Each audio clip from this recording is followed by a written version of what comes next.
Hi everyone, it is India and I am here to teach you how to create your very own interactive virtual classroom. So we're going to jump straight in and get started. The very first thing that you'll need is a Google account.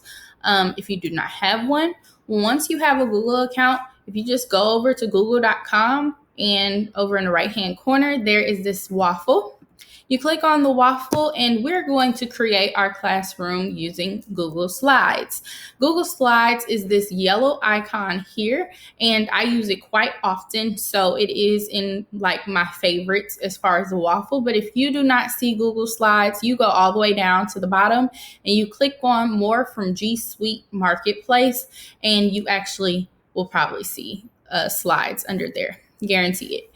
So I already have mine up, so I'm just going to pull it up here. So the very first thing that we're going to do is look at the two classrooms that I've already created and just kind of see exactly what it is as an interactive virtual classroom.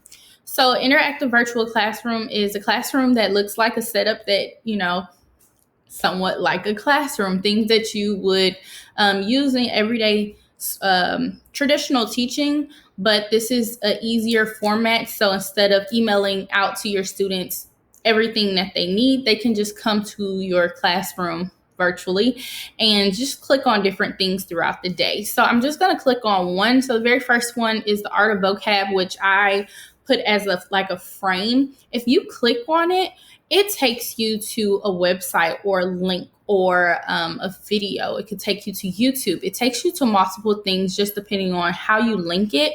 And I'll teach you how to link it. So one of my favorite sites for flashcards is Quizlet. So the student is able to actually go click on that art of vocab tab and be accessed straight onto Quizlet.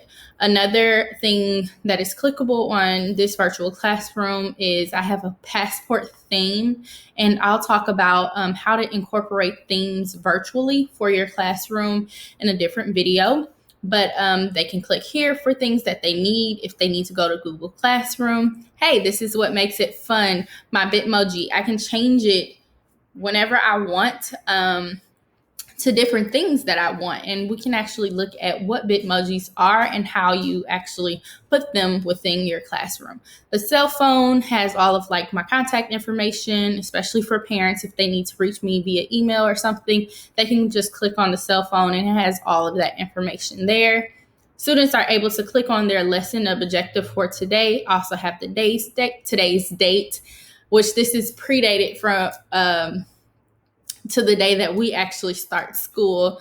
Over here, this Yeti poster will be changing out weekly because I'll have a Yeti of the week. Each student that actually gets the Yeti of the week will have their picture posted here, and their classmates actually can see why they became Yeti of the week and what interests them. And then they also can click on the computer and this will be the videos that they need for that day or for that lesson. So this is the very first interactive classroom that I have. Here's a different one as well. So this is for my yearbook class, and they're a bit older students, so they don't need as much, and theirs is straight to the point. So the calendar, they can click on the lesson objective for the day. They can click on the computer and get their photo album, like their drive with all their photos, contact information of me, and then everybody else that's on staff, and then the ideas piece. So these are two classrooms. This one has a lot of parts to it, and this one just has very simple parts to it. So I'm going to teach you how to create just a simple classroom. So the very first thing that you want to do is once you are in Google Slides, you are going to go over to the top and click an actual blank slide. You want to work on a blank slide. From here, you're going to go up to the top where it says background, choose image, and you are going to type in wall, floor, and then sometimes it puts background in it for you. I'm a very modern person, so I like brick, and that's why you've seen that. I like all white, very simple things. But we can actually just go with the very first one that we see. And here's, you can see more options.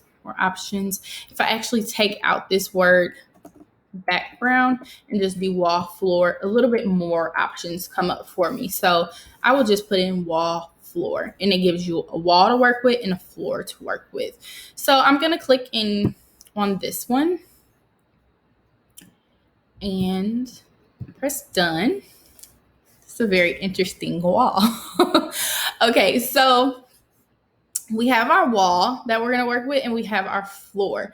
The very first thing I want to put inside of this classroom is my Bitmoji. So if you do not know about Bitmoji, it is basically, you can go to bitmoji.com. It is an app. They're little avatars that you can create. You can download it on your App Store or Google Play. You can definitely get it on your cell phone and create your Bitmoji that way. Once you have your Bitmoji created on your cell phone, basically what you want to do is go to bitmoji.com. And if you go down to the bottom, you have to be using Google Chrome to add an extension, but you're going to go to Google Chrome. I already have the extension, but here it'll say add extension and it'll download to your computer. It's absolutely free. Once it downloads to your computer, if you go over here to the extension, it'll pop up over here. And so that is where we're going to be looking for our Bitmoji when we go back to our Google Slides. So in Google Slides, I'm going to go over to my extension, click on Bitmoji, and something pops up. So what pops up are my Bitmojis, and there are tons and tons and tons of them. So I'm going to try to find one just very simple. I'm going to click and drag and drop this one. She has coffee, and I love it. I love coffee. And I'm just going to kind of adjust her so that it looks like she fits. And I may have to adjust her a little bit later on as well. She's mid stride, so I'm going to kind of rotate her so it looks like she's actually on the floor. From here, I want to add a whiteboard. So I'm going to go to Insert, Image, Search the Web. So I'm going to put whiteboard, and you want to make sure that you click whiteboard transparent background. And let's find a whiteboard. I don't even have to add this PNG part. I'm going to choose this one. Bring it over. Let's see. Perfect. And I'm going to use the lines of Google Slide to center it. However, that is way too big for my liking. And I'm just going to put the whiteboard on the wall because that is where it normally goes. Okay. So from here, another thing I can add would be, in a classroom, you definitely want a bookshelf, right? Make sure you also have that transparent background piece. In my first original classroom, I have a floating bookshelf that's here at the top. So for this one, I'm going to do something a little bit different, and I'm going to go ahead and get one that sits on the floor.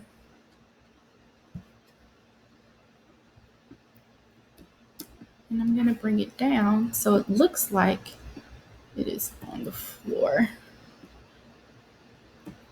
Now, my bookshelf, I'm going to actually be putting different books or frames in the bookshelf. So I do want it to be a little bit bigger so that the students are able to see those frames and are able to click and have easy access to it. So now that I have two things that are for sure kind of staple pieces to my classroom, I can now start to add things that aren't so much staple, but just makes it feel a little bit more like home. So let's look up rug transparent background. And I think I'm gonna go with this brown rug here. Bring it into my classroom. Whoa, that's a big rug. And Put it down here on the floor, resize it a little bit.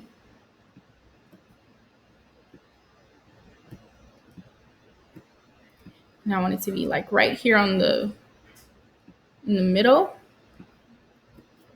Now, just curiosity, if I was to place it over here, I just want to show you something. One thing, because it doesn't look realistic with the bookcase and the rug, what you can do is take the rug, right click and go to order and send back, and it's now underneath that picture of the bookshelf. So I'm going to center it though, however, and I actually need to make it a little bit smaller because rugs aren't on walls. So there's my rug. I can add maybe a plant.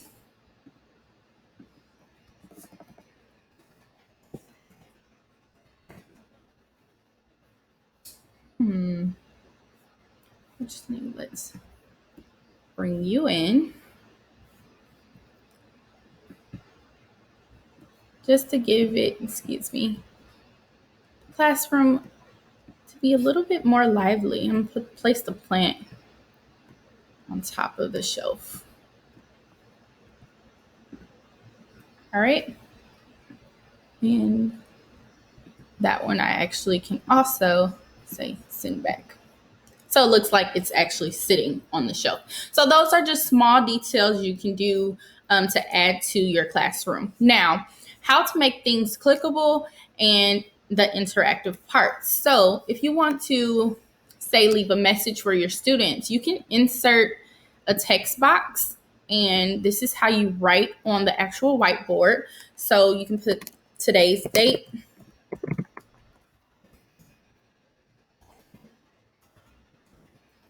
and then you can do your lesson and objective. And I'll just say hi, or let's say welcome back, right? And you can change this to whatever font you want. You can resize it. Very simple. You can move it and make it all right in the middle, right? So how do I make this so that it is clickable, right? So what you want to do is actually go, so I'm on YouTube. I'm going to just pretend for the sake of demonstration, I'm going to copy this website here, link at the top, and then I'm going to come back. I'm going to highlight what I want to be clickable, and then come over to insert link. And I'm just going to paste in the link of the YouTube channel. So now this welcome back will direct me to that YouTube homepage, right? Now, how do I create things that go over on the shelf? I personally use different shapes and as frames. You can, again, search an image of a book and place the book on the shelf and then make that clickable. But I use shapes. So I'm going to do insert the shape. And I don't want a square shape. Just want it to be a little bit different. And I'm just going to put it here. And I want it to be a little bit bigger.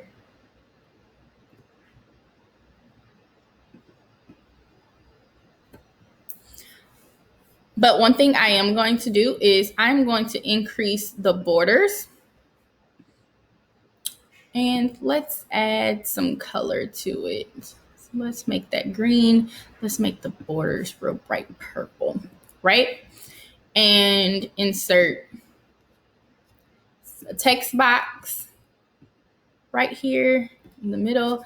And let's call it vocab. Everyone needs some vocab in every class, all classes. And you just kind of position it to where it's in the middle. And you can also change text color if you would like, so that it's vibrant. I'll just choose red. But now I'm going to go to my Quizlet.